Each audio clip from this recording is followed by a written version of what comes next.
Bien, Carlos, en videos anteriores tuvimos unas entrevistas con abogados también, maestros de la Facultad de Derecho, y ellos nos hicieron una serie de comentarios que, bueno, vamos a comentarlo ahorita, y esta es una de las preguntas que viene en referencia a los videos anteriores. ¿Qué tan cierto es que el Ministerio Público retrasa o hace retrasar una investigación? ¿Sí se da el caso o no se da el caso? ¿Por qué? Muy bien. Como lo comenté en respuestas anteriores, la Constitución, la ley instrumental nos establecen plazos para la investigación. No podemos hablar de que de manera dolosa un agente del Ministerio Público atrase la secuela procesal de una investigación. Evidentemente existen lapsos que engloban la ley instrumental. Cuando un agente del Ministerio Público rebasa esos plazos, esos márgenes temporales que la misma ley establece para esa investigación, evidentemente comete una falta. El juez de control, al determinar el plazo de investigación complementaria, determinará la fecha de cierre.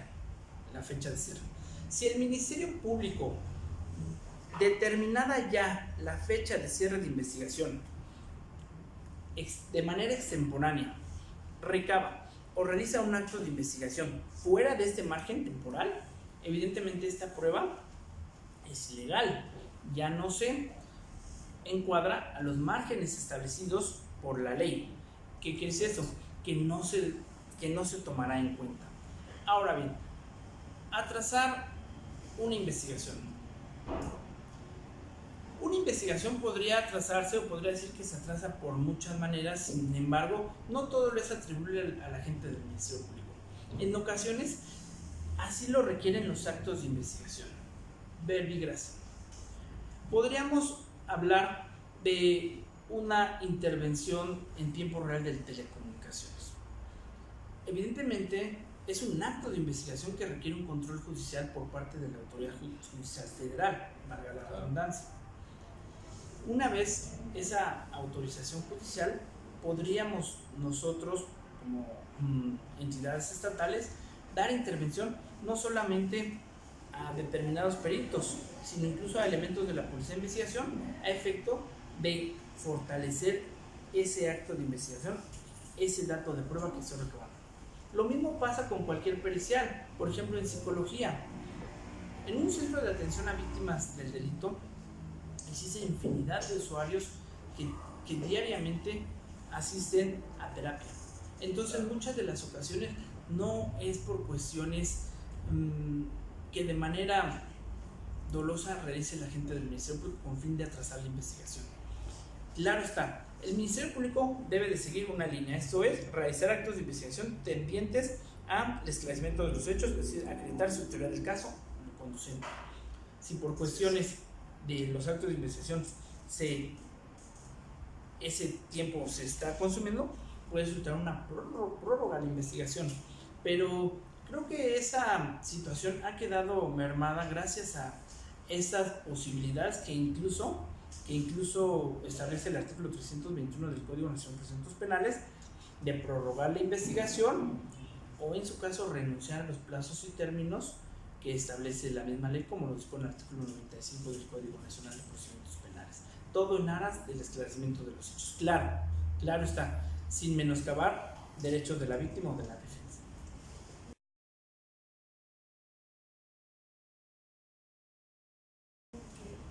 Está bien.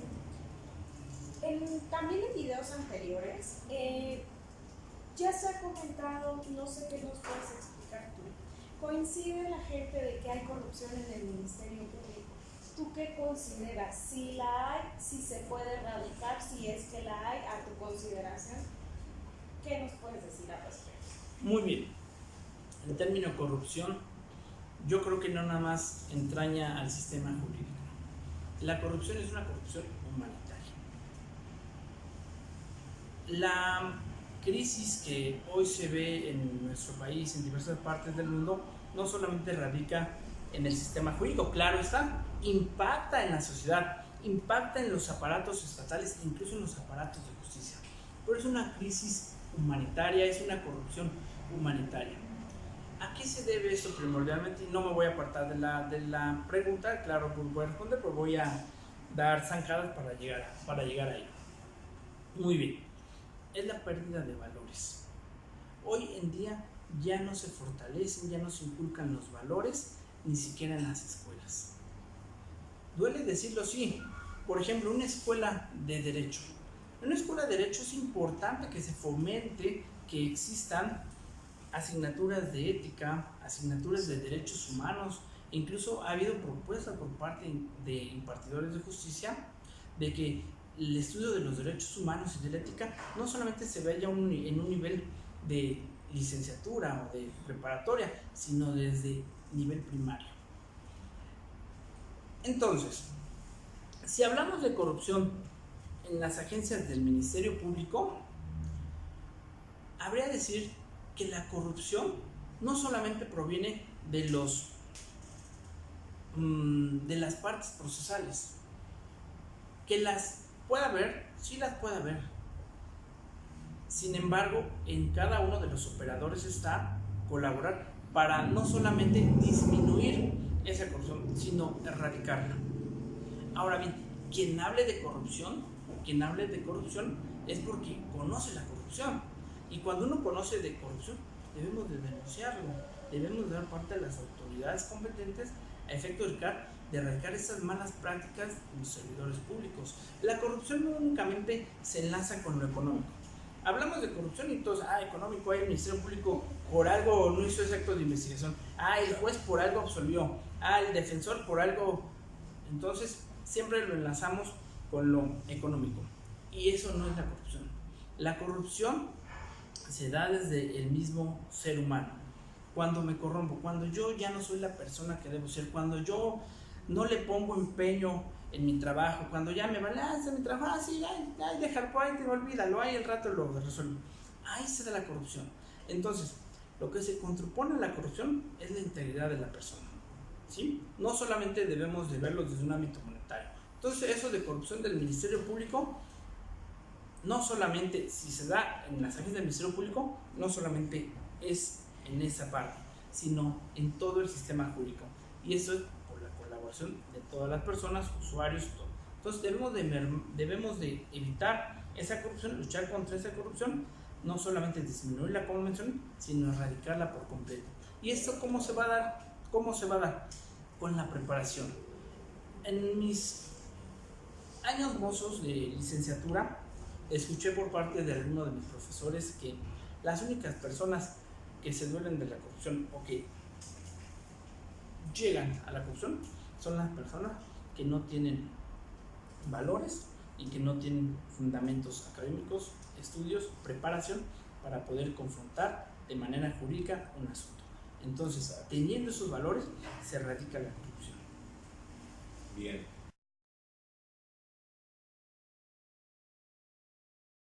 Bueno, nos comenta uno que le hace falta capacitación a los ministerios públicos y otro nos dice que los ministerios públicos se encuentran aún en pañales. Bueno, el sistema como tal en general también.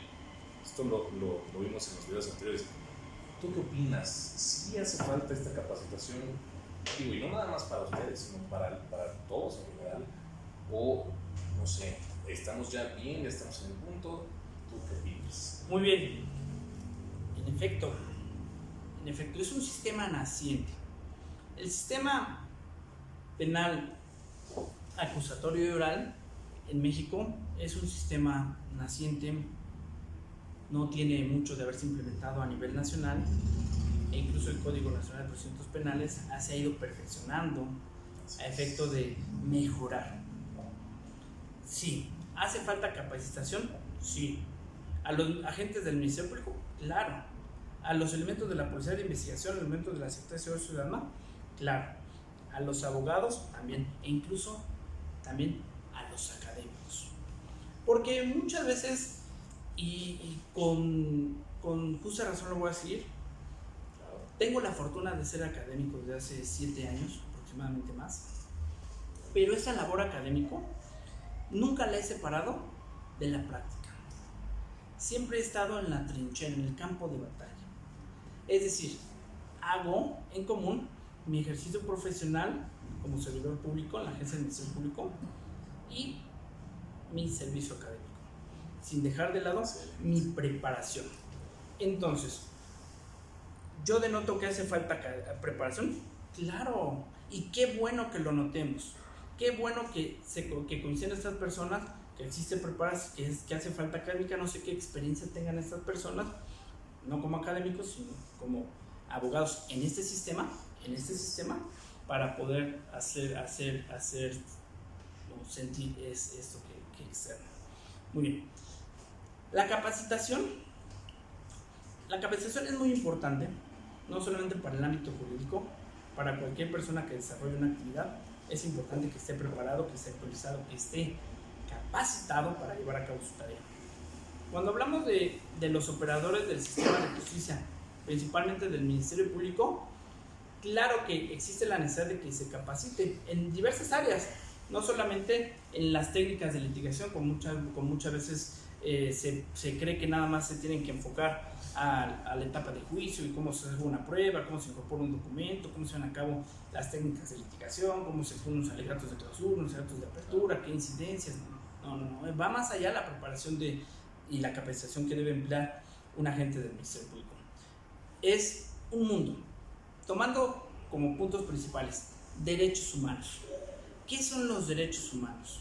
¿Para qué son los derechos humanos? Como sea Norberto Bobbio, no importa su fundamento, es cómo los hago valer, cómo se protegen esos derechos humanos. No solamente de la víctima, sino también del imputado. Valores éticos. Trabajar sobre la deontología jurídica, sobre la ética del servicio público. Entonces, son varios factores que debe cubrir la preparación y la capacitación del agente del Ministerio Público en este sistema. Claro está, es un sistema nuevo. ¿Existen errores? Claro que van a existir. ¿Deficiencias? Van a existir. El sistema mixto, como antes se trabajaba, ¿cuántos años tenía llevándose a cabo?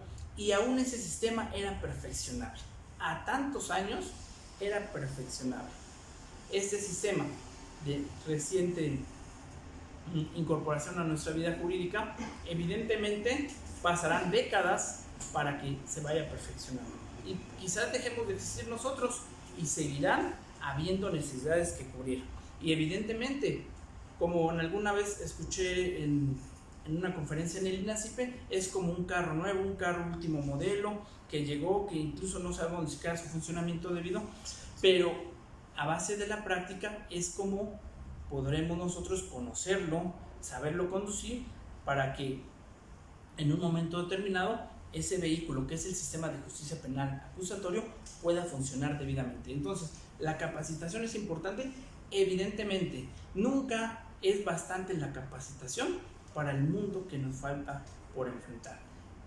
Y nosotros, como profesionales del derecho, como inmersos en este campo de justicia penal, debemos de actualizarnos constantemente. La preparación es la única base de nuestra actuación.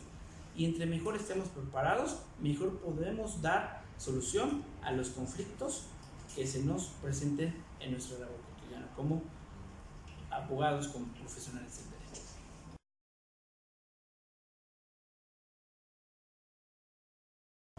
Hablando de esta falta de capacitación y tocando el tema de los derechos humanos que nos acabas de decir, se dice que este sistema de justicia penal ayuda al imputado. Esto es lo que la gente cree o se considera actualmente. ¿Cómo las puedes decir?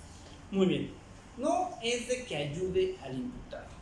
No es de que se incline por, pues hay que proteger al imputado.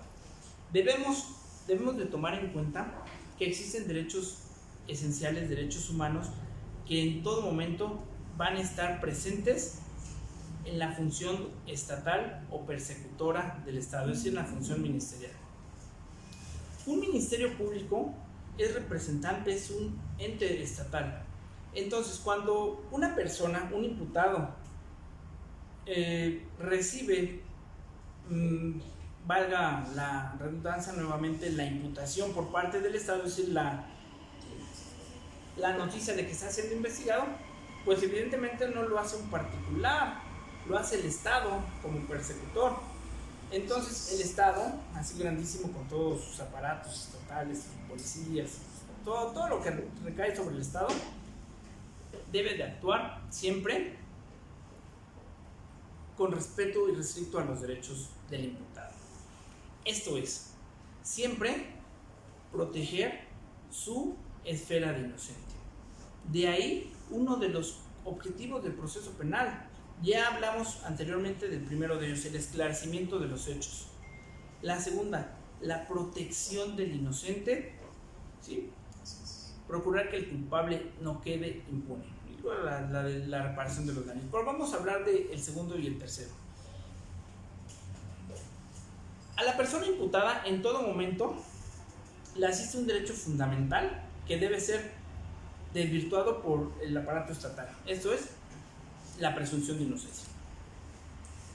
Esta presunción de inocencia, ¿a qué se refiere? Tiene tres vertientes diversas, pero hablemos de una de las más importantes, la del trato.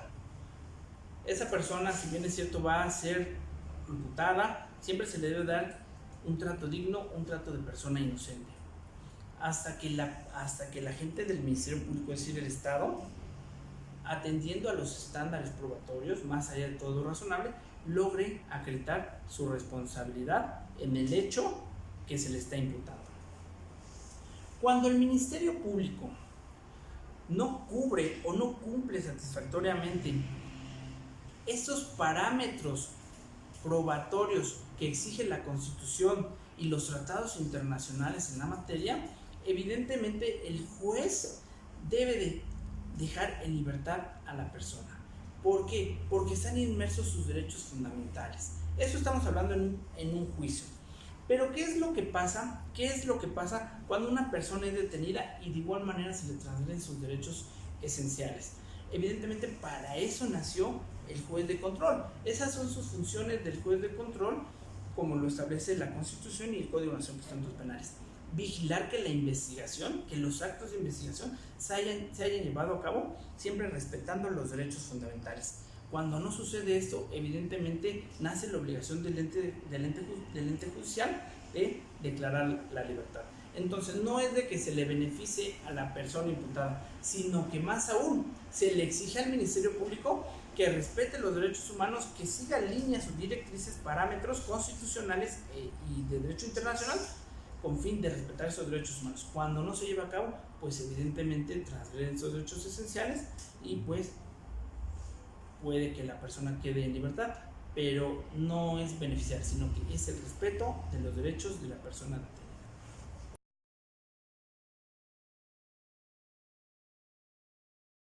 Muy bien. Bien, Carlos, pues ya para terminar, ya para concluir, dinos, para ti, ¿está bien este sistema? ¿Está mal el sistema? ¿Tiene cosas buenas? ¿Tiene cosas malas? Dinos un punto de vista ya, digamos. Exacto. Muy bien. Bueno, es una pregunta que me gusta mucho, me encanta decirlo con franqueza. Es un sistema bueno. A lo largo de la historia de la humanidad no ha existido una mejor forma de enjuiciar a las personas que a través de estas características que rigen el sistema acusatorio. Tuve la oportunidad a lo largo de esta vida profesional que he llevado en la Procuraduría Capitalina de también incursionarme en el sistema mixto, el sistema acusatorio, y evidentemente desde mi particular punto de vista es mejor el sistema acusatorio oral. ¿En qué baso mi respuesta? Baso en la obligación que recae sobre la gente del Ministerio Público de, más allá de todo lo razonable, acreditar la responsabilidad de una persona. La publicidad que se da en la actuación no solamente del Ministerio Público ni de la defensa, sino en las resoluciones judiciales. Es decir, esa contradicción, esa inmediación de hacer vivo, de hacer firmes los ejes rectores del proceso penal acusatorio. Entonces, yo creo que si hablamos en una comparación, creo que es más benevolente el sistema acusatorio. Claro, desde mi punto de vista, nos exige más, pero eso es bueno que exija la preparación de los operadores de justicia.